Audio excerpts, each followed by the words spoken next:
अब इंशाअल्लाह कुरान मजीद की तिलावत के बाद एक मुख्तसर सी नज़्म के लिए मैं दावत देता हूँ अब्दुल वाहिद को, वो आए और हम अस्सलामु अलैकुम व रहमतुल्लाहि व बरकातुहू। हम लोग मुसलमान हैं भारत के वफादार, हम रहबर मंजिल है हमी काफिला सालार, हम रहबर मंजिल है हमी काफिला सालार। हम लोग मुसलमान है भारत के वफादार, आज़ादी की आवाज़ उठाई थी हमी ने, हर रेशमी तहरीक चलाई थी हमी ने, बापू की सदा ऊंची उठाई थी हमी ने, इस मुल्क की तकदीर जगाई थी हमी ने। सच पूछो तो भारत के, सच पूछो तो भारत के हमी लोग हैं मेहमान, हम लोग मुसलमान हैं भारत के वफादार, हम रहबर मंजिल है हमी काफिला सालार। अंग्रेजों से हम लोगों ने लड़ लड़ के लड़ाई, आज़ादी भारत के लिए जान गवाई, सीनों पे हमी लोगों ने गोली भी तो खाई, हर मार का देता है गवाही मेरे भाई। मत भूलो ये है वाक़या, मत भूलो ये है वाक़या नाक़ाबिल इनकार, हम लोग मुसलमान है भारत भारत के वफादार, हम लोग मुसलमान हैं भारत के वफादार। संग पाराए दामान वतन किसने किया है, तामीर हंसी ताज महल किसने किया है, मीनार कुतुब का ये बता किसने दिया है, ये लाल किला हमने दिया है, ये लाल किला हमने दिया है। शाहिद है हमारे कहीं, शाहिद है हमारे कहीं मस्जिद कहीं मीनार, हम लोग मुसलमान हैं भारत के वफादार, हम लोग मुसलमान हैं भारत के वफादार। हम रहबर मंजिल है हमें काफिला सालार, हम रहबर मंजिल है हमें काफिला सालार, हम लोग मुसलमान हैं भारत के वफादार। हम शाह जफर है हमी अकबर हमी बाबर, अशफाक हमी है हमी टीपू हमी हैदर, है शौकत महमूद व मदनी हमी जौहर। हम शाह जफर है हमी अकबर हमी बाबर, है शौकत महमूद व मदनी हमी जौहर। दुश्मन से रहे बरसर पैकार सरासर, दुश्मन से रहे बरसर पैकार सरासर। हम ही है मुहिब्बान वतन, हम ही है मुहिब्बान वतन कातिल गद्दार, हम लोग मुसलमान हैं भारत के वफादार, हम लोग मुसलमान हैं भारत के वफादार। करियल में बरेली में हमी पाके पटन में, सर हिंद में देवबंद में हमी थाना भवन में, अजमेर में दहली में अवध और दक्कन में, अजमेर में दहली में अवध और दक्कन में। मारूफ हमी लोग है तामीर वतन में, वाबस्ता हमी से है, वाबस्ता हमी से है यहाँ अजमत किरदार। हम लोग मुसलमान हैं भारत के वफादार, हम लोग मुसलमान हैं भारत के वफादार। हम रहबर मंजिल है हमें काफिला सालार, हम लोग मुसलमान हैं भारत के वफादार। तारीख से पूछो मेरी अजमत का निशाना, गाया है हमी ने सदा भारत का तराना। करगिल में भी हम लोग रहे शान बशाना, करगिल में भी हम लोग रहे शान बशाना। हमने ही मुखालिफ को बनाया है निशाना, इंसाफ से कह दो है यहाँ, इंसाफ से कह दो है यहाँ कौन वफादार। हम लोग मुसलमान है भारत के वफादार, हम लोग मुसलमान है भारत के वफादार। अस्सलामु अलैकुम व रहमतुल्लाहि व जनाब बरकातहू। शकील अहमद साहब से अदबन गुजारिश करता हूँ कि वो आए और हम सबको मुखातिब फरमाएं बउनवान हिंदुस्तान की आज़ादी में मुसलमानों की अस्सलामु कुर्बानी। अलैकुम व रहमतुल्लाहि व बरकातहू। इन्नल हम्दुलिल्लाह अल्हम्दुलिल्लाहिल्लज़ी नस्तईनुहु व नस्तगफिरुहु व नु'मिनु बिही व नतवक्कलु अलैहि व नऊज़ु बिल्लाहि मिन शुरूरि अनफुसिना व मिन सय्यिआति अमालिना। मन यहदियल्लाहु फला मुज़िल्ल लहु व युज़लिलहु फला हादिय लहु। व अशहदु अन ला इलाहा इल्लल्लाह व अशहदु अन्ना मुहम्मदन अब्दुहु व रसूलुहु अम्मा बअद। फ़इन्ना खैरल हदीस किताबुल्लाह व खैरल हदी हदी मुहम्मद सल्लल्लाहु अलैहि वसल्लम व शर्रल उमूर मुहदसातुहा व कुल्लु मुहदसतिन बिदअह व कुल्लु बिदअतिन दलालह व कुल्लु दलालतिन फिन्नार। क़ाल अल्लाहु तआला फ़िल क़ुरआनिल मजीद वल फ़ुरक़ानिल हमीद औज़ु बिल्लाहिस समीइल अलीम मिनश शैतानिर रजीम बिस्मिल्लाहिर रहमानिर रहीम अल्हम्दुलिल्लाहि रब्बिल आलमीन रब्बी शरह ली सदरी व यस्सिर ली अमरी वहलुल उक़दतम मिन लिसानी यफ़क़हू क़ौली रब्बि ज़िदनी इल्मा आमीन रब्बल आलमीन। तमाम तारीफ़ें बुज़ुर्ग बड़ाई किब्रियायुस रब्ब गालिब मौला के लिए जो तमाम जहानों का पालनहार मुदब्बिर मुश्किल कुशा हाजत रवा, जिसकी ज़ात में कोई शिकवा नहीं, जिसकी दानिश में कोई शिकायत नहीं, खता से लारैब है। दरूद व सलाम महबत वही किताब हिकमत के मालिक साहिब ताज उल मेराज बुर्राक सल्लल्लाहु अलैहि वसल्लम पर सलाम उस पर के जिसने बेकसों की दस्तगीरी की, सलाम उस पर के जिसने बादशाही में फकीरी की, सलाम उस पर के जिसके पास ना चांदी थी ना सोना था, सलाम उस पर के तकिया हाथ और चटाई जिसका बिछोना था, दरूद उस पर के जिसकी जिंदगी रहमत थी रहमत, दरूद उस पर के जिसका तस्करा आईने इबादत। अल्लाहुम्मा सल्लि अला मुहम्मद व अला आले मुहम्मद बारिक वसल्लिम। तेरी याद वजह खरार हो मेरी जिंदगी की बहार हो, तेरी याद वजह खरार हो मेरी जिंदगी की बहार हो, न हो इस चमन में कभी खिजा तेरी शान जल्ले जलालो।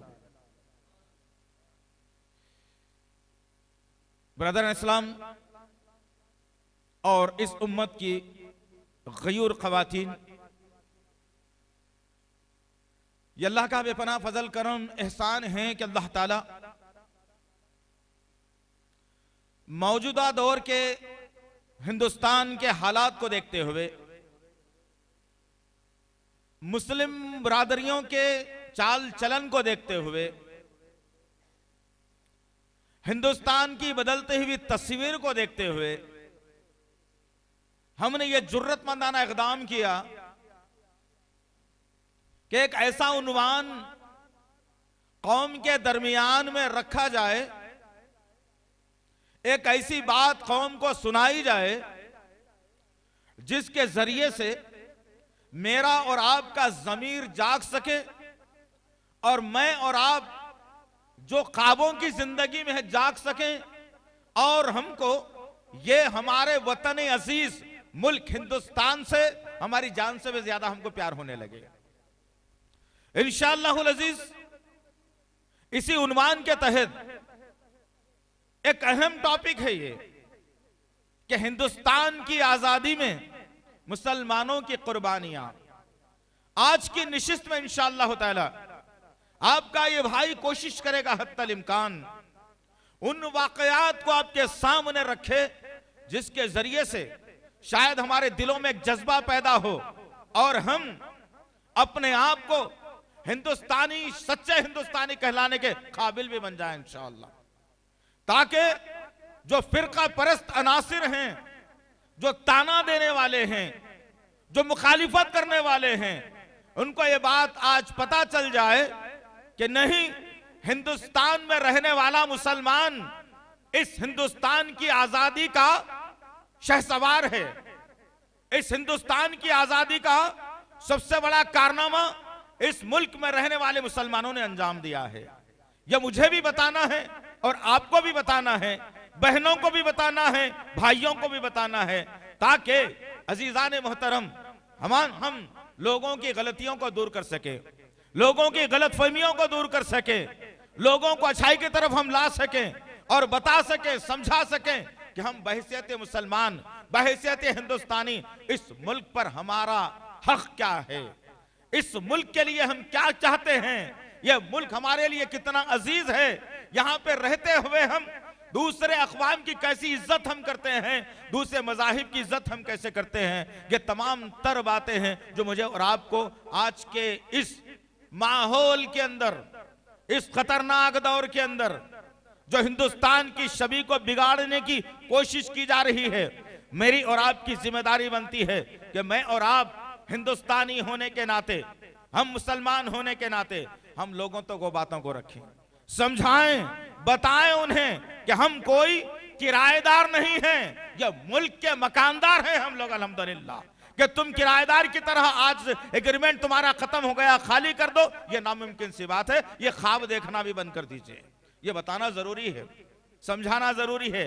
अफसोस इस बात का, वो अफसोस ये कि जिस वक्त हमने ये उन्वान को चुना, जब इस उन्वान को हमने कुछ लोगों के सामने रखने की हमने कोशिश की, तो बहुत सारे मुसलमान खानदान, मुसलमान भाई, हत्तल इम्कान स्टूडेंट्स जो होते हैं या कॉलेज में पढ़ने वाले हैं या जो और भी जो भी प्रोफेशन में ये हैं, वो हमसे कहने लगे और हम उनसे पूछने लगे कि क्या जानते हो तुम कि मुसलमानों ने क्या कुर्बानियां दी हैं इस मुल्क को आजाद कराने के लिए। मुसलमानों ने क्या कुर्बानियां दी हैं इस मुल्क को आजाद कराने के लिए। कैसी अपनी खून की होली हमारे खून से खेली गई थी इस मुल्क को आजाद कराने के लिए। क्या आप ये जानते हैं? तो कहा गया साफ तौर पर कि हमें नहीं मालूम क्या है। बाज हजरात ने तो यहां तक कहा, जो सोशल एक्टिविटीज से जुड़े हुए भी हों, उन्होंने कहा कि नहीं हमें तफसील नहीं मालूम है, हमको 15 अगस्त को बुलाया जाता है वीआईपी के तौर पर, हम जाते हैं, झंडा खींचते हैं, 2 चॉकलेट तकसीम करते हैं, खुद भी कुछ खाते हैं और अपने घरों की तरफ आ जाते हैं। मुझे बड़ा दिल को बड़ा मेरी तकलीफ हुई और वो तकलीफ महसूस इस वास्ते हुई कि हम मुसलमान होते हुए इस मुल्क में मेरे उलमाओं ने इस मुल्क की सरजमीन जब सूख रही थी, जब बंजर बन रही थी, जब दुश्मन काट रहा था, जब दुश्मन खाजी हो रहा था, तो मेरे उलमाओं ने खड़े होकर के इस मुल्क को खून दे करके, पसीना नहीं खून दे करके इस मुल्क को आजाद किया था। खून दे करके इस मुल्क के चमन को जो वीरान हो चुका था, पतझड़ का साया जिस मुल्क पर साया पड़ रहा था, उस वक्त मेरे उलमाओं ने खड़े होकर के, मेरी मुस्लिम माओं ने खड़े होकर के, मेरे नौनिहालों ने खड़े होकर के इस मुल्क की इज्जत बचाई थी और इस मुल्क को सरे पेरिस लाकर खड़ा किया था। लेकिन मेरा मुसलमान भाई कहता है कि मुझे इसके बारे में कुछ नहीं मालूम। तो जरा सोचो अजीजान मोहतरम, हमारा मुकाम क्या कर दिया गया आज, हमारा मुकाम क्या बना दिया गया आज। और बहुत सारे मुसलमानों ने कहा कि भाई हिंदुस्तान आजाद होकर 60-70 साल हो रहा है, आजादी का पीरियड सिर्फ इतना ही है। जरा सोचो हमारी तारीख किधर जा रही है, हमारा सोच किधर जा रही है, हमारी फिक्र किधर जा रही है। क्या हो गया है अजीजान मोहतरम, क्या हो गया है, क्या हाल मैंने और आपने आज बना लिया है। गर्ज कहने का मकसद यह है कि ये 50-60 साल की आजाद की तारीख नहीं है। हमारे असलाफ ने 250-300 साल पहले अंग्रेजों के खिलाफ में बुनियाद डालकर मुसलमानों को प्लेटफॉर्म देकर खड़ा किया था और कहा था कि ये ईस्ट इंडिया कंपनी जो इंग्लैंड की सरजमीन बर्तानिया से आई हुई हमारे मुल्क पर डोरे डाल रही है, आहिस्ता आहिस्ता हमारी जागीरें खा रही है, आहिस्ता आहिस्ता हमारी सल्तनतों को तबाह कर रही है, आहिस्ता आहिस्ता हमारे जो बादशाहों ने इस मुल्क को तामीरी शक्ल दी थी उसको मस्क कर रही है। तो हमारे उलमाओं ने खड़े होकर नारा बुलंद करते हुए कहा था कि मुसलमानों जाग जाओ, यह मुल्क किसी और का नहीं है, सबसे पहले इख्तिदार हमारा है, सबसे पहले हक हमारा है। अब हम खड़े होते हैं और अंग्रेजों के खिलाफ में इनका जवाब देने के लिए हम खड़े होते हैं और अंग्रेजों के खिलाफ में जिहाद के लिए सबसे पहले जिसने अलम बुलंद किया शाह वलीउल्लाह मुहद्दिस देहलवी, एक बेहतरीन और मायानाज आलिम का नाम आता है सर फेरिस के अंदर। जरा गौर करो तुम उलमाओ, और आज के उलमा मेरे माशाअल्लाह, जिनको सोचो फिक्र खत्म, जिनका अंदाजे बयान कुछ और, जिनके हाथें बड़ी नरम, जिनकी सोच बड़ी कमजोर, बड़े अजीब से उलमा आज के हैं। मैं जब तारीख को पढ़ रहा था हमारे उलमाओं की, तो वो आलिम आज के दौर में मिट गए, मर गए हैं नहीं। वो आलिम अगर आज के दौर में पैदा हो जाए इंशाअल्लाह, तो फिर देखना यह मुस्लिम उम्मा यह लागर शक्ल में नजर नहीं आएगी, यह मुस्लिम उम्मा को परेशानी की शक्ल में नजर नहीं आएगी, यह मुस्लिम उम्मा माशियत के शिकार नहीं होगी, यह मुस्लिम उम्मा बिखरी हुई नहीं होगी, यह मुस्लिम उम्मा एक जहती के जो है स्टेज पर कायम हो जाएगी इंशाअल्लाह। तो गर्ज कह रहा था अजीज़ान मोहतरम, जब अंग्रेजों ने हिंदुस्तान के अंदर अपने नापाक अज़ाइम को लेकर जब अपने शैतानी पंजे गाड़ रहे थे, उस वक्त में आखिरी मुगलिया दौर का एक ताजदार बहादुर शाह जफर थे। उनकी सल्तनत को खाते खाते इन्होंने जब उन्होंने आज़ादी के मुताल्लिक बात की तो उनको गिरफ्तार कर लिया गया और यहाँ से गिरफ्तार करके उन्हें हिंदुस्तान की सरजमीन से उठा लिया गया और यहाँ से रंगून की सरजमीन पर ले जाकर कैदो बंद की सोबतों में रख दिया गया। फिर भी बहादुर शाह जफर ने हिम्मत नहीं हारी। जब उन्होंने अंग्रेजों के खिलाफ में बात की तो उनके सामने, उनकी निगाहों के सामने आज कुछ लोग कहते हैं कि इस मुल्क के लिए मुसलमानों ने क्या दिया, ये सुन करके जाओ और हर एक के कानों तक अल्फाज और ये बातों को पहुंचाओ ताकि पता चले कि मुसलमानों ने कैसी कैसी कुर्बानियां दी है।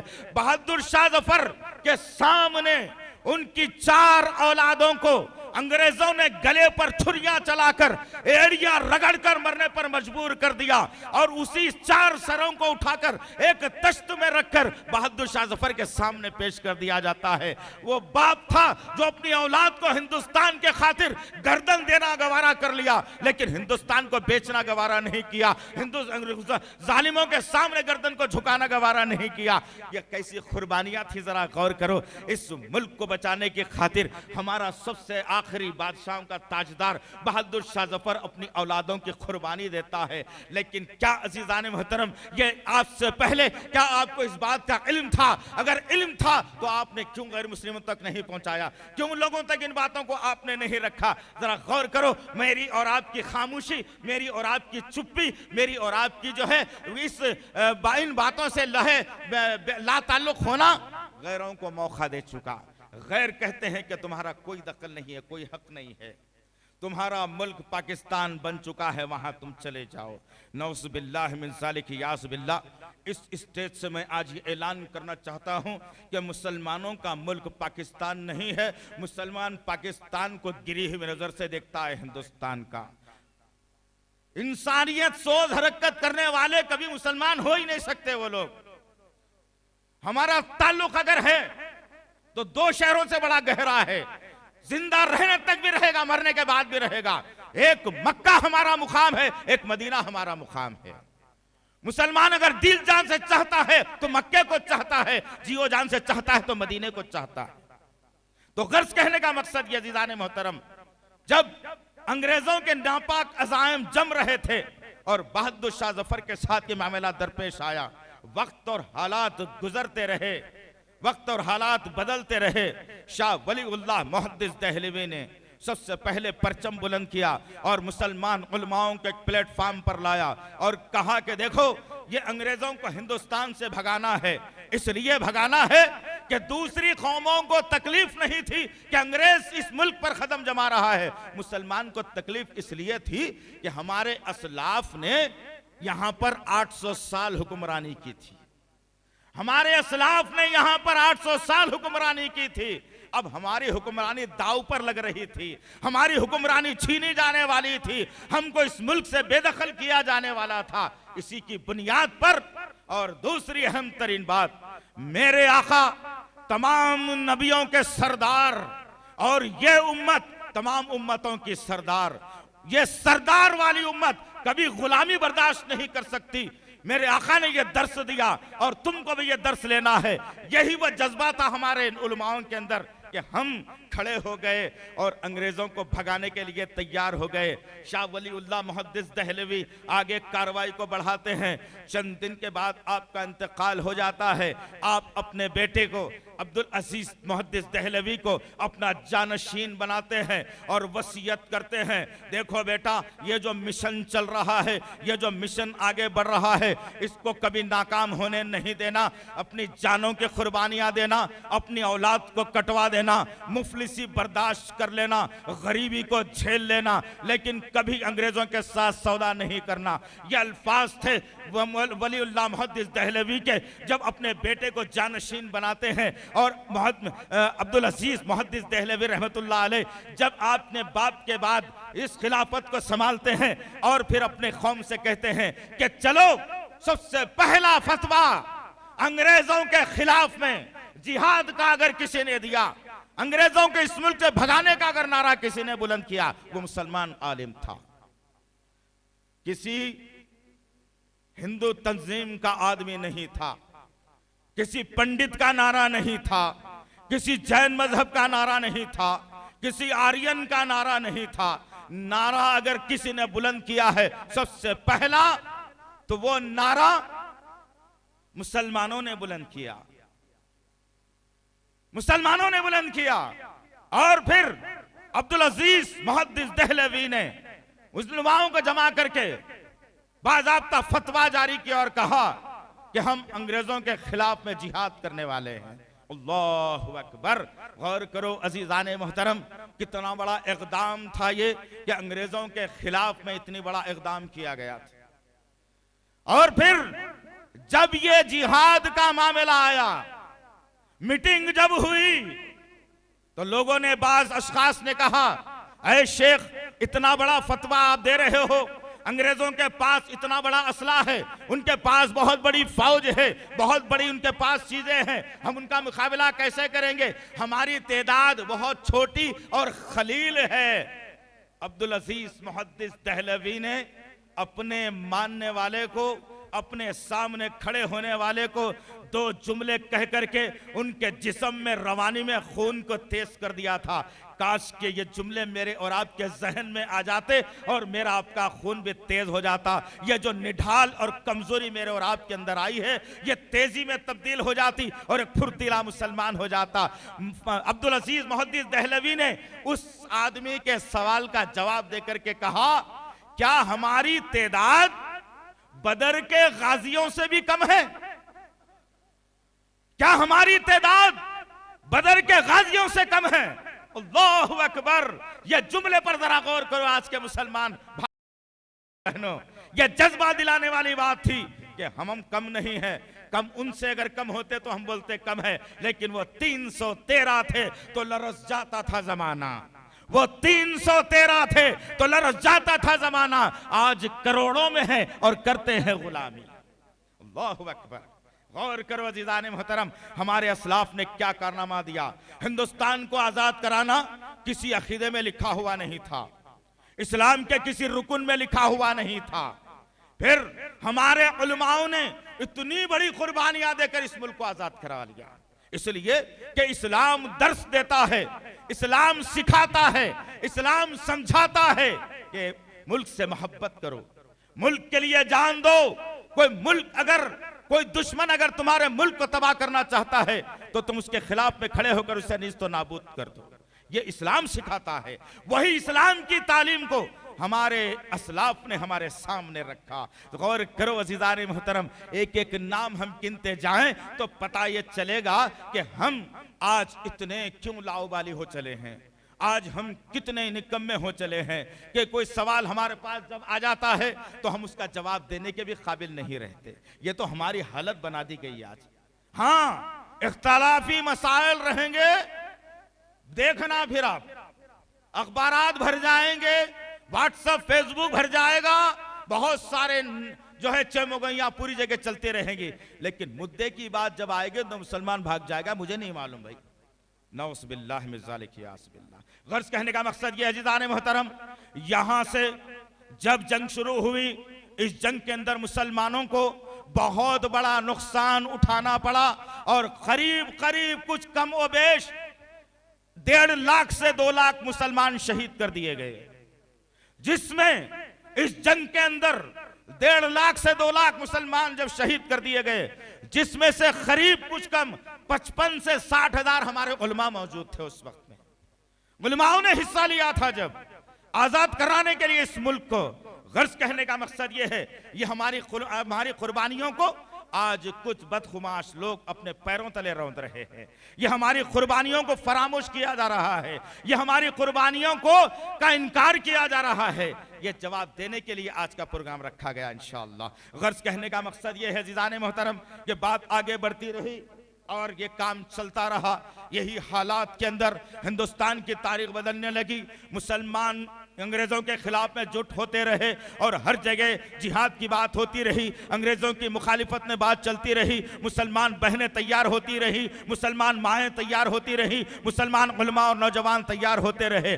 जब मुसलमानों की ये हालत को अंग्रेजों ने देखा कि क्या बात है कि मुसलमान डरता नहीं, हमारे तोपों से नहीं डरता, हमारी फांसी से नहीं डरता, हमारी तलवारों से नहीं डरता, हमारे किसी बात का उस पर असर नहीं होता और बेदरीक अपनी जान देने के लिए आ जाता है, उस वक्त में बहुत बड़ा बरतानिया का सियासतदान उसने एक मीटिंग कॉल की और तमाम के तमाम ईस्ट इंडिया कंपनी और जितने भी बरतानिया के गद्दार थे उन लोगों के सामने बात करते हुए कहा कि मैंने ये तज्जिया किया है, मैंने ये तजुर्बा किया है कि मुसलमान क्यों नहीं डरता लोगों से, मुसलमान मौत से क्यों नहीं डरता, हमारी तोप से क्यों नहीं डरता, हमारी बंदूक से क्यों नहीं डरता। आज मैं तुमको वो बात बताने जा रहा हूं। डॉक्टर विलियम ने कहा था, वो जुमले आपके सामने रख रहा हूं, कम से कम वो जुमलों को सुनने के बाद अपने सीने को जगा दो, इस्लाम की मोहब्बत पैदा करो।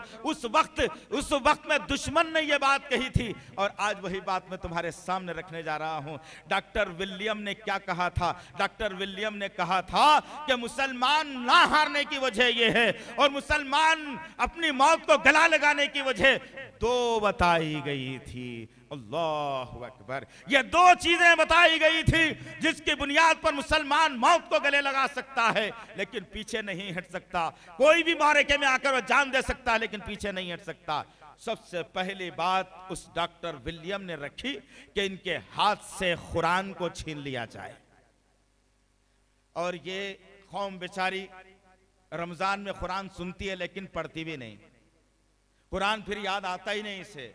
जब हमने कुरान को छोड़ दिया तो आज तितर बितर होकर के हम लोग रह गए। आज यही बात उस वक्त डॉक्टर विलियम ने कही कि दो चीजें हैं इनके पास, दो चीजों को इनसे छीन लो, ये कमजोर पड़ जाएंगे। सबसे पहली बात अल्लाह की किताब कलामुल्लाह इनसे छीन लो, ये कमजोर पड़ जाएंगे। दूसरे, इनके उलमाओं को मौत के घाट उतार दिया जाए, लोगों के सामने फांसियों पर लटका दिया जाए, इनके उलमाओं को झाड़ों पर इनकी लाशों को घंटों हफ्तों तक लटका दिया जाए ताकि ये देखने के बाद इनके अंदर डर पैदा हो जाए। चुनाचे हुआ यही कि सबसे पहले प्रोग्राम पर अमल किया गया। चुनाचे एक ही दिन के अंदर कुछ कमोबेश 35 से 40 हजार कुरानों को एक जगह डालकर आग लगा दी गई।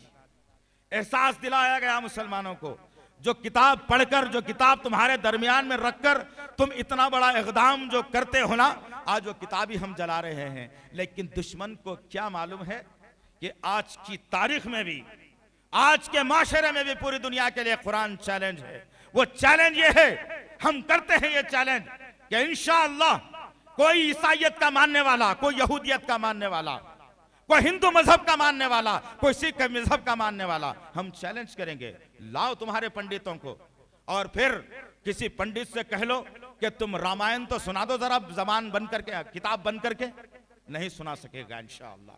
किसी ईसाई से पूछ लेना तुम्हारी बाइबल ये किताब को बंद कर दो और तुम सुनाना शुरू करो, नहीं सुना सकेगा। लेकिन अल्हम्दुलिल्लाह कुरान आज भी चैलेंज देता है पूरी दुनिया को। आज पूरी दुनिया से तुम कुरान को हटा लो, हाफिज जैसे अभी हाफिज शाहिद ने पढ़े ऐसे लाखों हाफिज तुमको मिलेंगे जो बगैर जेर जबर के शक के पूरी कुरान सुना देंगे तुम्हें इंशाअल्लाह। ये चैलेंज है कुरान का। उस वक्त में भी चैलेंज था कुरान। अंग्रेज परेशान था, अंग्रेज समझ नहीं पा रहा था कि क्या किया जाए। प्रोग्राम तय कर लिया, कुरान छीन लो इनके हाथों से, जला दिया गया। और फिर मेरे उलमाओं को हिंदुस्तान की सरजमीन से लेकर कराची की सरजमीन तक खून में नहला दिया गया, गोलियों से छन्नी कर दिया गया। बास उलमाओं को फांसी पर लटकाकर झाड़ों के पेड़ों पर लटका दिया गया, इस वजह से कि मुसलमानों के अंदर डर पैदा हो जाए। लेकिन अल्हम्दुलिल्लाह ये उलमाओं की कुर्बानियां, ये कुरान का जलाना, ये अंग्रेज की मुखालिफत में मुसलमानों का उठना जर्रा बराबर भी मुसलमानों को कमजोर नहीं कर सका। जर्रा बराबर भी मुसलमान अपने कदम को पीछे नहीं हटाया, जर्रा बराबर भी मुसलमान पीछे हटने से कासिर रहा। जरा गौर करो तुम, इस आजादी के वाकये के अंदर एक हिंदुस्तान का इलाका, सादेकपुर के उलमाओं की बात अगर नहीं की जाएगी वो अधूरा रह जाएगा। आजादी हिंद के अंदर जो आज पटना शहर है उसका हकीकी नाम अजीमाबाद है। अजीमाबाद हमने तो अपनी तारीख को ही मिटा दिया, जिसकी बुनियाद पर फिरका परस्तों ने यह किया कि कभी दिल्ली की वो शहर का नाम बदल दो, कभी कहा कि हैदराबाद का नाम बदल दो, कभी कहा कि वो मूर्ति का नाम बदल दो, कभी कहा कि मोहल्ले का नाम बदल दो। क्यों? इसीलिए कि हमने अपनी तारीख को मिटा दिया। हम खुद भूल बैठे कि मैं कौन हूं, आखिर मेरी तारीख क्या है। आखिर गर्ज कहने का मकसद यह है वो अजीमाबाद जो आज पटना की शक्ल में बिहार की सरजमीन पर तुम्हें मिलता है, उसी के इलाके का एक शहर सादिकपुर के नाम से, वो सादिकपुर, वहां के उलमाओं की कुर्बानियों के बगैर ये आजादी की बात अधूरी रह जाती है। गौर करो हमारे उलमाओं ने कैसी कुर्बानियां दी, जरा गौर करो तुम।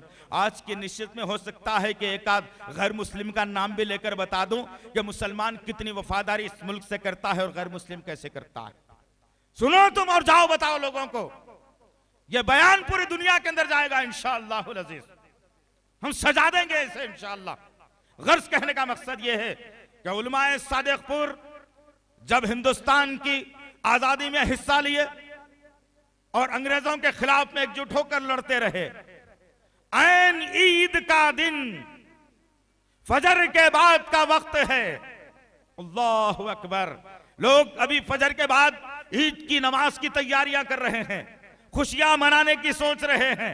अब खुशी मनाई जाएगी, अब अल्लाह को राजी किया जाएगा, अब नमाज को निकलना है ईद की नमाज पढ़ने के लिए।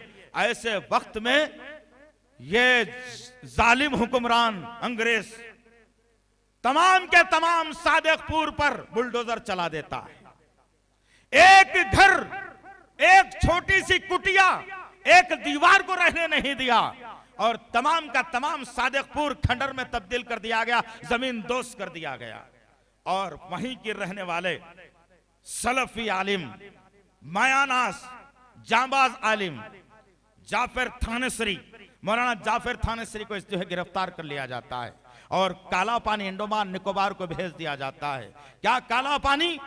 आज वो सजा खत्म हो चुकी। उस वक्त जरा गौर करो तुम, तसव्वुर करो, कम से कम बैठे बैठे अपनी आंख बन करके तसव्वुर करो कि क्या हालात थे होंगे, क्या वाकयात थे होंगे। काला पानी में हमारे उलमाओं को डाल दिया जाता, एक ऐसा मुकाम जहां रहने के लिए तंगी, खाने के लिए तंगी, जहां की सजा इतनी खतरनाक कि एक आदमी का कमरा बना दिया जाता, उस आदमी को खड़े रहने की भी सलाहियत नहीं रहती। खड़ा रहता तो छत उसके सर से टकरा जाता, खड़ा नहीं रह सकता, रुकू की हालत में रह जाता, सिर्फ बैठे बैठे जिंदगी गुजारना है। और उसकी जो दीवारें होती थी बाजुओं की, उस पर तेज तार लगा दिए जाते थे अतराफ से। अगर कोई दीवार से टेक लगाकर बैठने की कोशिश भी अगर करता तो उसका जिस्म छन्नी हो जाता, उसके जिस्म से खून रिसना शुरू हो जाता था। ऐसी सजाएं हमारे उलमाओं को दी गई। जरा गौर करो तो सही कि जाफर थानेसरी रहमतुल्लाहि अलैह जब इस कालकोठरी में डाल दिए जाते हैं, अंडमान निकोबार में डाल दिए जाते हैं, और आपके साथ ही एक गैर मुस्लिम भी होता है, वीर सालिस्कर जिसका नाम मिलता है। उसने जब इस सजा को देखा, उस सजा को देखा और घबरा गया अपने आप में। मौलाना जाफर थानेसरी ने कहा, मौत मेरा मुकद्दर अगर यहां है तो मेरे मुकद्दर में मौत आ जाएगी। रब ने मुझे अगर जिंदगी दी है तो तुम मुझे मार नहीं सकते। अल्लाहु अकबर। ये अज़्म, ये हौसला था उनका, ये जज्बा था उनके पास, ये फिक्र थी उनके हिंदुस्तान के मुताल्लिक। और एक तरफ वीर सालिस्कर को जब जेल में डाला गया, चंद ही दिन में सोबतें बर्दाश्त नहीं कर सका और अपने आप को निढाल कर लिया, अपने आप को कमजोर बना लिया और हार गया अंग्रेजों के सामने। और 3 लेटर उसने वक्तन फवक्तन अंग्रेजों को लिख करके भेजे और कहा कि देखो भाई, ये सजा मैं बर्दाश्त नहीं कर सकता, तुम्हारी गुलामी में आना है, तुम्हारा जासूस बनना है, तुम्हारे लिए काम करना है, मैं काम करने के लिए तैयार हूं। उस वीर सालिस्कर ने लेटर लिखे और ब्रिटिश कंपनी ने उसे कबूल कर लिया और उसको अपनी गुलामी में ला लिया।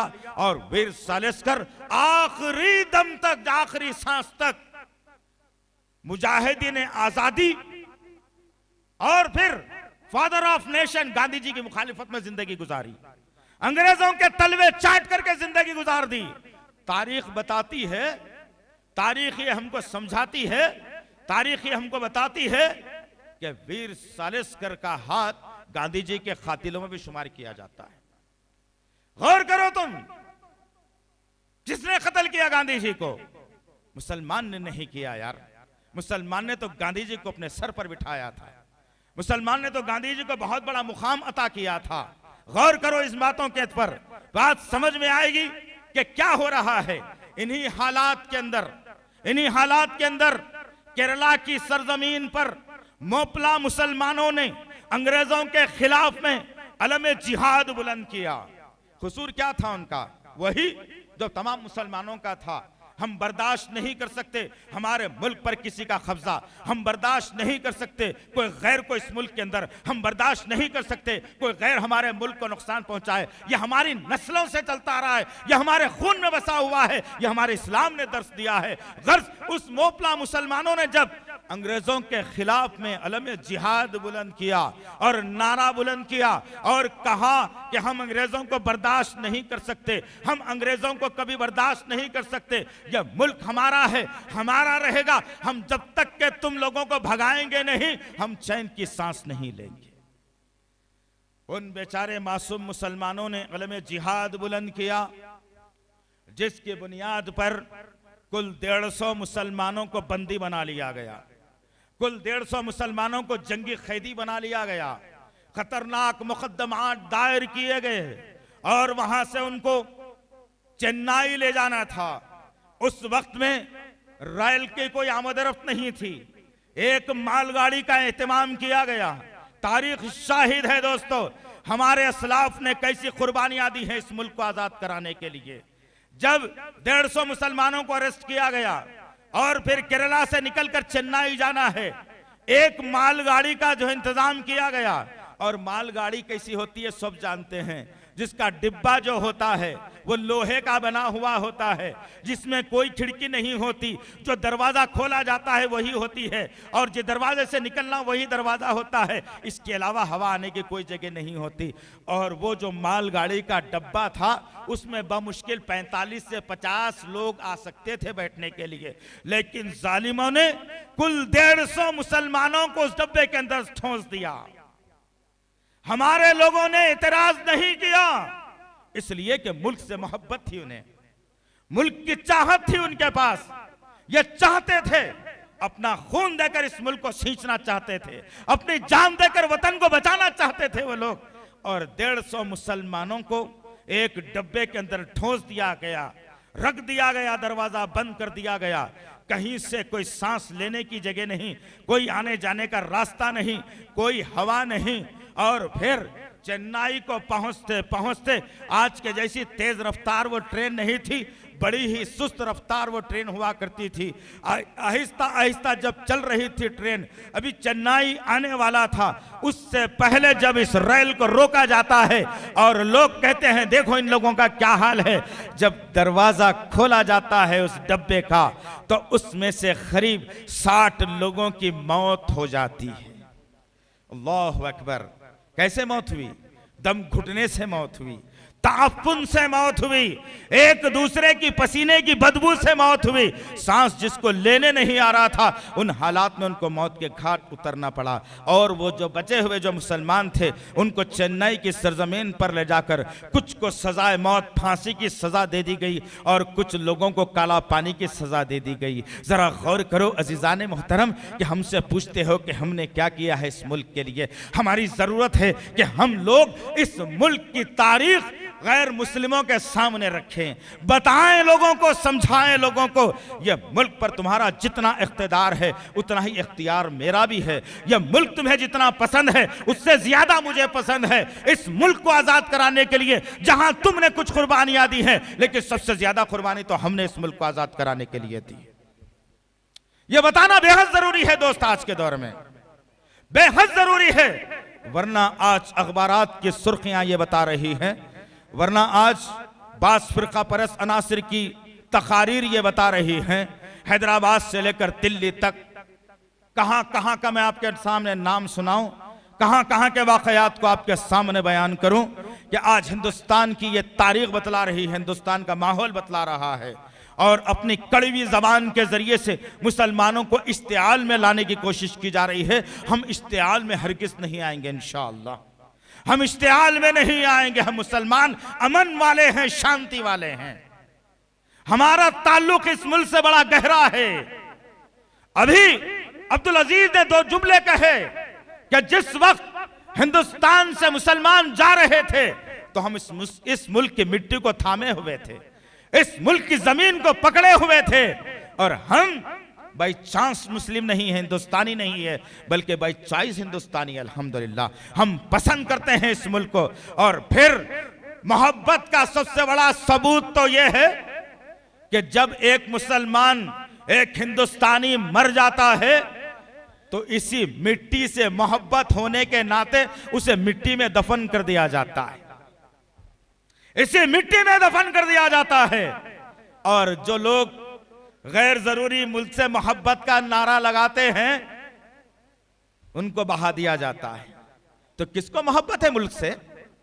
हमारे असलाफ ने पहले से मोहब्बत की, हम जब तक ये मुल्क बरकरार है मोहब्बत करते रहेंगे इंशाअल्लाह। हमारे असलाफ ने सिखाया, हमारे इस्लाम ने सिखाया, हमारे नबी ने सिखाया है। ये हम भगोड़े नहीं हैं भागने के लिए, हमारी मोहब्बत, हमारी हड्डियां गड़ी है इसके अंदर। आज कुछ लोग कहते हैं कि नहीं तुम्हारा नहीं है, ये हमारा है। मिसाल भी दी जाती है कि मुसलमानों का मुल्क पाकिस्तान है और ये हिंदुओं का मुल्क है हिंदुस्तान है। तारीख मालूम ही नहीं है लोगों को, तारीख मालूम ही नहीं है लोगों को कि हिंदुस्तान का किसको कहा जाता है और हिंदू किसको कहा जाता है। मजहबी तौर पर अगर आप देखेंगे, हिंदू कोई मजहबी लफ्ज नहीं है, हिंदू कोई मजहबी लफ्ज नहीं है। मैं शकील अहमद होने के नाते मैं फख्र से कहूंगा कि मैं हिंदू हूं। क्यों कहूंगा मैं हिंदू हूं? मुसलमान चौंक जाएंगे इन बातों के ऊपर कि भाई ये तो मुसलमानों की बात है, इन्हों अपने आप को हिंदू बतला रहे हैं, शक हो रहा है इनके बारे में। नहीं, आप भी जुग्राफियाई एतबार से समझ जाएंगे इंशाअल्लाह कि हिंदुस्तान किसको कहा जाता है। एक नदी है जिसको इंदू नदी कहा जाता है, उस इंदू नदी के इस पार रहने वालों को हिंदू कहा जाता है। तो मैं नदी के इस पार रहने वाला हूं भाई, उस पार रहने वाला नहीं हूं। मैं इस पार रहने वाला हूं तो मैं हिंदू हूं। इस पार जो इलाका कहलाता है उसे हिंदुस्तान कहा जाता है। वरना हिंदू कहलाने के लिए मजहब की जरूरत नहीं है, हिंदू कहलाने के लिए मजहब की जरूरत नहीं है, मुसलमान कहलाने के लिए मजहब की जरूरत पड़ती है। तो गर्ज कहने का मकसद यह है अज़ीज़ान मोहतरम कि हमारे असलाफ ने इस मुल्क को सींच कर, इस मुल्क को सजाने के लिए अपनी औलाद की, अपने जिस्म की, अपने माल की कुर्बानी दी। जरा गौर करो, जिस वक्त बेंगलुरु की सरजमीन पर जब आज़ादी की कार्रवाइयाँ तेज चल रही थी, बेंगलुरु की सरजमीन पर जब गांधी जी का दौरा होता है और गांधी जी लोगों से मुखातिब करते हैं, कुछ लोग आते हैं और एक शख्सियत से जिसकी मुलाकात गांधी जी से करवाते हैं, हमने क्या कुर्बानी दी जरा देखो तो सही तुम। आखिर में थोड़ी बातें और बताऊंगा मैं इंशाअल्लाह। गर्ज गांधी जी से जिनकी मुलाकात करवाई गई कोई गैर मुस्लिम हिंदू नहीं था, मुसलमान था वो। उस्मान सेठ के नाम से बेंगलुरु की सरजमीन का बेहतरीन चश्मो चिराग, मालदार आदमी, करोड़पति आदमी उस दौर का। गांधी जी को जब इल्म हुआ, गांधी जी ने उस्मान सेठ को बुलाया और कहा कि अब हमारी जरूरत पड़ रही है, आपकी जरूरत पड़ रही है, अल्लाह ने आपको माल दिया है, वो माल आप मुल्क के लिए खर्च करें, अंग्रेजों को भगाने के लिए खर्च करें, अंग्रेजों के खिलाफ में आप माल को खर्च करें। उस उस्मान सेठ ने अपने माथे पर शिकन लाए बगैर गांधी जी के नारे को बुलंद करते हुए कहा, हाँ आप जब ये कहते हैं तो लो उस्मान सेठ की सारी जायदाद मौजूद है। और उस्मान सेठ ने अपने पास कुछ नहीं रखा, हर जायदाद को बेचते हुए तमाम तर जायदाद को जो है ना बेच देकर उसकी रकम ले जाकर गांधी जी के पास रख देते हैं। इससे बड़ी कुर्बानी और क्या हो सकती है हमारी। इससे बड़ी कुर्बानी क्या हो सकती है हमारी? हमारी कुर्बानी को अगर देखना हो तो लाल किले को देखना, इस मुल्क से मोहब्बत और हमारी कुर्बानी को देखना है तो लाल किले को देखना। इस मुल्क से मोहब्बत और हमारी इस मुल्क से मोहब्बत को अगर देखना है तो कभी जामे मस्जिद दिल्ली को देखना। इस मुल्क से इसार और कुर्बानी और मोहब्बत देखना है तो कुतुब मीनार को देखना। कभी मोहब्बत की मिसाल अगर देखना हो, इस मुल्क से मोहब्बत की मिसाल अगर देखना हो तो ताजमहल को कभी देख लेना गौर से। हमने तो इतनी यादगारें दी, हमने तो इतनी यादगारें दी इस मुल्क को कि कभी कोई दुनिया का आदमी फरामोश नहीं कर सकता इसे, कभी दुनिया का आदमी झुटला नहीं सकता इसे। इतनी सारी चीजें हमने दी। हैदराबाद की सरजमीन पर खूबसूरत चार मीनार हमने दिया, खिलवत पैलेस हमने दिया, सालारजंग म्यूजियम हमने दिया, आसिफ जाही लाइब्रेरी हमने दिया, उस्मानिया यूनिवर्सिटी हमने दिया, फलकनुमा पैलेस हमने दिया, उस्मान सागर हमने दिया, हुसैन सागर हमने दिया, हिमायत सागर हमने दिया।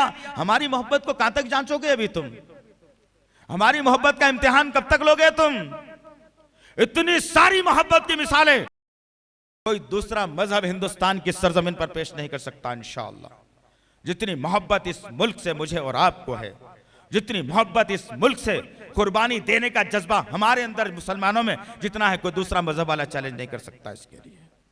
जिसकी बुनियाद पर आजादी में जब मुसलमानों ने कुर्बानियां दी और कुछ साजिशों ने, अब वह साजिशों का तस्करा करूंगा तो थोड़ी कंट्रोवर्सी बढ़ जाएगी।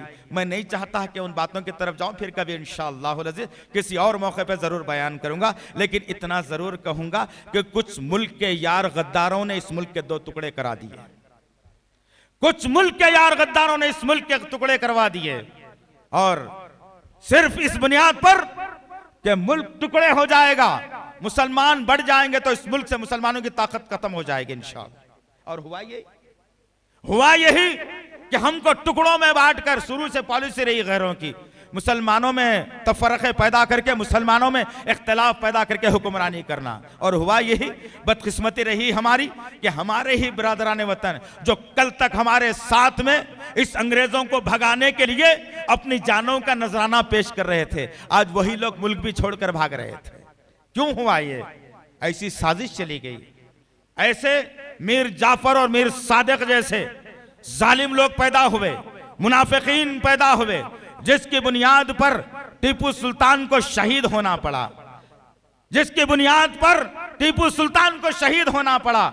ऐसे यार गद्दार हमेशा हर दौर में रहे, मुनाफिकाना चेहरा लेकर मुसलमानों को नुकसान पहुंचाते रहे, और आज की तारीख तक वो सिलसिला बराबर जा रहा है।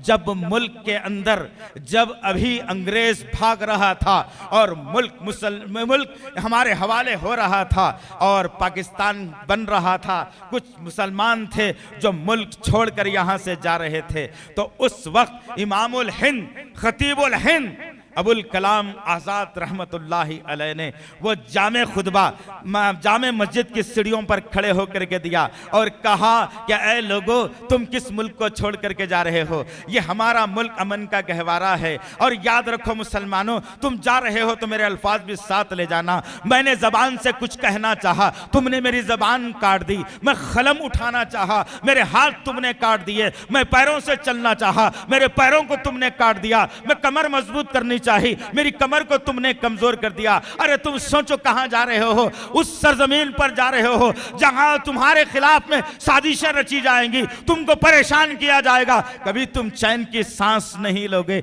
एक माहिर सियासतदान के अल्फाज थे और रहबर के अल्फाज थे, रहनुमा के अल्फाज थे। ये अल्फाज को तारीख दानों ने अपनी किताबों में लिख छोड़ा है और कहा कि याद रखो तुम कहां ये मुल्क को छोड़ करके जा रहे हो। ये ताजमहल की खूबसूरती तुमसे कहती है कि पलट आ जाओ मेरे भाई। ये कुतुब मीनार की ऊंचाई कहती है तुम्हारी इज्जत बड़ी ऊंची है, इस मुल्क के अंदर मत जाओ मेरे भाई। ये जामे मस्जिद दिल्ली कहती है एक जहती के लिए आ जाओ मेरे भाई। और कल तक जमुना के किनारे हमने आपस में मिलकर वजू किया था और उसी से हमने पानी पिया था और वहीं से हम इंतशार में पड़ रहे हैं। ऐ जाने वालों मेरे भाइयों, ये हिजरत का नाम लेकर जो फसाद तुम बर्पा कर रहे हो, अल्लाह हिजरत के मुकद्दस नाम को पामाल होने नहीं देगा, और इस नाम को पामाल करने वालों को अल्लाह जिंदगी भर मोहताज कर देगा। और आज हम देखते हैं कि 60 साल का अरसा हो गया, हिजरत का मुकद्दस नाम लेकर लोगों ने यहां से हिजरत की, और 60 साल बाद भी मुहाजिर बन के हैं वहां पर। सोच लो दीदाने मोहतरम, हमने क्या क्या कुर्बानियां दी, हमने क्या क्या किया इस मुल्क को। और फिर वक्त इस बात की मुझे इजाजत नहीं देता कि मैं और कुछ आपके सामने बात रखूं। मुझे 1 घंटे का वक्त दिया गया था, मुझे 1 घंटे का वक्त दिया गया था। बाकी के लोग भी आपसे मुखातिब होना बाकी है इंशाअल्लाह, थोड़ा थोड़ा। लेकिन मैं 1-2-4 बातें आपके सामने रख के अपनी बात को मैं खत्म करने जा रहा हूं।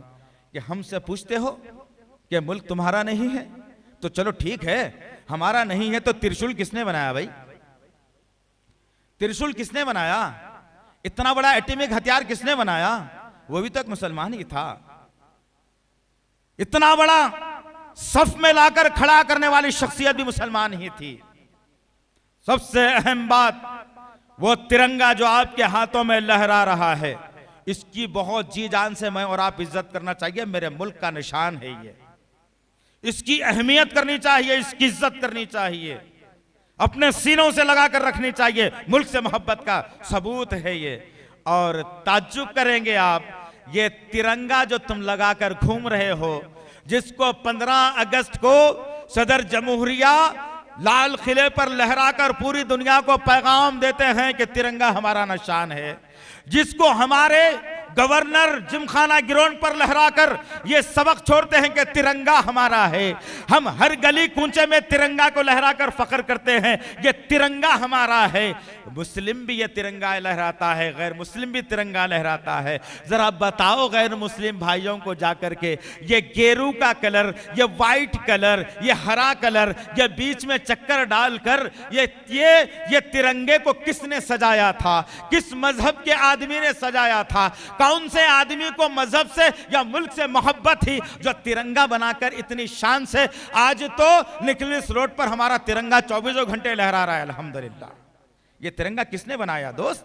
जब हम पूछते हैं हमारे साथियों से तो मुंह लटकाते हैं लोग, हमें नहीं मालूम। अरे ये तिरंगा बनाने वाला नहीं है, इस तिरंगे को डिजाइन करने वाली इस हैदराबाद सरजमीन की मायानाज मेरी बहन है, जिसका नाम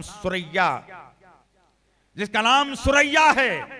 वो बहन ने इस तिरंगे को जो है ना डिजाइन किया, और वो तिरंगे को हिंदुस्तान की सरजमीन पर कबूल कर लिया गया। इससे बड़ी कुर्बानी और क्या हो सकती है दोस्त? कुछ हो सकती है? इससे बड़ी कुर्बानी कुछ और हो सकती है दोस्त? जो तिरंगे पर हम फख्र करते हैं, पूरी दुनिया में हम एक खूबसूरती की नजर से हमारे तिरंगे को देखते हैं। जिस मुल्क में हम जाते हैं वहां हिंदुस्तानी मिलते हैं तो उनके घर में तिरंगा जब हम देखते हैं तो हमें खुशी महसूस हो जाती है। जिस इलाके में हम जाते हैं वहां पर जिसके घर में तिरंगा दिखता है वहां पर हमें खुशी महसूस होती है कि चलो हमारे मुल्क का आदमी यहां पर भी मौजूद है। जब साउथ अफ्रीका का दौरा करने का मुझे मौका मिला तो अल्हम्दुलिल्लाह वहां पर भी मैंने अपने मुसलमान भाइयों के घर में तिरंगे को देखा तो तबीयत खुश हो गई हमारी। अल्लाह का करम है अल्हम्दुलिल्लाह। किस किस बात पर हमारी इम्तिहान लोगे, किस किस बात पर हमसे जो है ना कुर्बानी मांगोगे, और कुर्बानियां बहुत सारी मौजूद है अल्हम्दुलिल्लाह। पूरे लब्बे लुबाब इन बातों का यह निकलता है कि आजाद हिंदुस्तान को आजादी दिलाने के लिए जो कल तक अंग्रेजों के कैद और सोबत में था उसको आजाद कराने के लिए हमने सबसे पहले अंग्रेजों के खिलाफ अलम जिहाद बुलंद किया। और आज हमसे कहा जाता है कि तुम फलाने के एजेंट हो, हमसे कहा जाता है तुम फलाने के एजेंट हो। नऊज़ बिल्लाह मिन ज़ालिक, याज़ बिल्लाह। आज की तारीख में भी मुसलमान उतनी ही मोहब्बत करता है अपने मुल्क से जब अंग्रेजों के दौर में हमारे उलमाओं ने इजाजत दी थी हमें, और हमारी सांस तक इस मुल्क पर कभी आंच हम आने नहीं देंगे इंशाअल्लाह। कल अगर वक्त पड़ जाता है, कल कोई दुश्मन अगर हमारे मुल्क को नुकसान पहुंचाने की अगर कोशिश करता है तो हम मुसलमान बहैसियत हिंदुस्तानी सबसे पहले सफ में नजर आएंगे और दुश्मन का मुकाबला करने के लिए हम तैयार हो जाएंगे इंशाअल्लाह, जरूर तैयार हो जाएंगे इंशाअल्लाह अज़ीज़। इसलिए कि मुल्क पर हमारा हक है। हम जब बेजारगी इख्तियार किए हम जब दूरी अख्तियार किए, हमारी तारीख को हम खुद अपने हाथों से मेटने लगे, हमारी तारीख से हम दूरी अख्तियार करने लगे, हमारे असलाफ के कारनामों को दूसरों के सामने ना रखने लगे, हमारी सोशल स्टडीज तबाह कर दी जाने लगी, हमारे ख्यालात को परेशान किया जाने लगा, हमको माशी तौर पर तंग किया जाने लगा, हमको फिरकों में तब्दील किया जाने लगा, तो हमारी जो हिंदुस्तान की जो तारीख थी वो तारीख हमारे जहनों से मेट दी गई। और आज अफसोस के साथ कहना पड़ता है, मेरे एक साथी ने मुझे कल इत्तला ये दी कि वो एक मोटरसाइकिल पर जा रहे थे, 65 साल के एक बुजुर्ग ने उनसे लिफ्ट मांगी और वो मेरे हाफिज साहब ने उन्हें लिफ्ट दी और आज के प्रोग्राम के बारे में उनसे कहा कि कल गांधी भवन में हम लोग अजीमुशान प्रोग्राम कर रहे हैं, आप जरूर तशरीफ लाइए। तो उस बुजुर्ग ने मेरे साथी से वो उन्वान तजवीज़ किया, पूछा किस उन्वान पर जलसा रखा गया है, तो हमारे हाफिज साहब ने कहा कि हिंदुस्तान की आज़ादी में मुसलमानों की कुर्बानियाँ। जब ये अल्फाज उस बुजुर्ग ने सुने तो फौरन पलट कर जवाब देकर के कहे, बेटा मेरी उम्र 65 साल की हो गई और पहली मर्तबा यह उन्वान में किसी से सुन रहा। क्या बात है। हर मस्जिद के खुतबों से बोलो अपने खतीबों को, बोलो अपने खतीबों को, बताओ मुल्क से मोहब्बत क्या होती है, अपने खुतबे में बताओ, अपने प्रोग्रामों में बताओ, अपनी तकारीर में बताओ, बात समझ में आए कि हम कितने मुल्क के वफादार हैं। और जब हम ये करना शुरू कर देंगे, और एक अपील करूंगा आप तमाम भाइयों से जहां बैठने वाले हैं, हर शहर का लोग मौजूद है और हर इलाके मोहल्ले का आदमी यहां मौजूद है, एक इल्तिमास है, एक गुजारिश है, ज़्यादा से ज़्यादा आपके 500 रुपये खर्च होते होंगे, कोई फिक्र की बात नहीं है। ये चीज़ हमारे दरमियान से ख़त्म हो गई तो गैरों को मौका मिला कि हम क्या है कहने का। लिहाजा 15 अगस्त के लिए भी 2 दिन बाकी है। हर नुक्कड़, हर मोहल्ला, हर गली में इतने तिरंगे लहरा दिए जाएं कि वो आज़ादी याद आ जाए हमें इंशाअल्लाह। चंदा कर लो आपस में, कुछ डाल लो, डोनेशन कर लो आपस में, लेकिन हर गली के अंदर एक झंडे को लहरा दो। मैं उन मदरसे वाले मौलवी साहबों से भी गुजारिश करूंगा, उन मदरसे वाले उलमाओं से गुजारिश करूंगा, वहां के पढ़ने वाले तालिब इल्मों से गुजारिश करूंगा, हर मदरसे के अंदर ये 15 अगस्त को तिरंगा लहराना चाहिए इंशाअल्लाह, ताकि किसी को ये मौका ना मिले। और फिर हमारे हर मदरसे की, हर गली की, हर घर की फोटो जब पेपरों में छपेगी, न्यूज़ों में जब आएगी, तो फिरका परस्त अनासिर के मुंह बंद हो जाएंगे और वो मजबूर हो जाएंगे कि हाय मुसलमान फिर से जाग गया, और मुसलमान जाग गया, अब ये समझो कि हिंदुस्तान हिफाजत में आ गया इंशाअल्लाह, इंशाअल्लाह। गर्ज अजीज़ान मोहतरम, बातें बहुत हैं, वक्त इस बात की इजाज़त नहीं देता, बहुत सारी बातें करने का इरादा था, लेकिन बहुत सारी बातें वक्त की कमी की वजह से कम पड़ रही है। अल्लाह से दुआ है कि अल्लाह रब्बुल इज़्ज़त जो कुछ भी कहा गया है, कहने वाले को, सुनने वालों को सही तौर पर अमल करने की तौफीक इनायत फरमाए। अल्लाह ताला इस मुल्क से मोहब्बत करने की हमारे अंदर तौफीक इनायत फरमाए। हम मोहब्बत करते हैं मेरे गफूरुर रहीम, हमारी मोहब्बत में कोई कमी नहीं, हमारी शक भी नहीं है मेरे पाक परवरदिगार, लेकिन कुछ ऐसे जालिम लोग पैदा हो गए हैं जो हमको इस मुल्क से बेदखल करने की फिक्र में हैं। लेकिन हमारे अंदर से भी ऐसे उलमाओं को पैदा फरमा, ऐसे लीडरों को पैदा फरमा, ऐसे मुहिब्बान वतन को पैदा फरमा, ऐसे मुहिब्बान इंसानियत को पैदा फरमा, जिसके जरिए से इस मुल्क के अंदर फिर एक रेवोल्यूशन आए और मुसलमानों का खोया हुआ मुकाम अल्लाह से वापस करते हैं। इस बात के साथ में, इस शेर के साथ में अपनी बात को खत्म करने जा रहा हूं। जब हिंदुस्तान को खून की जरूरत पड़ी, जब हिंदुस्तान को खून की जरूरत पड़ी, सबसे पहले ये गर्दन हमारी कटी। अरे फिर भी कहते हैं ये अहले वतन, ये चमन हमारा है तुम्हारा नहीं।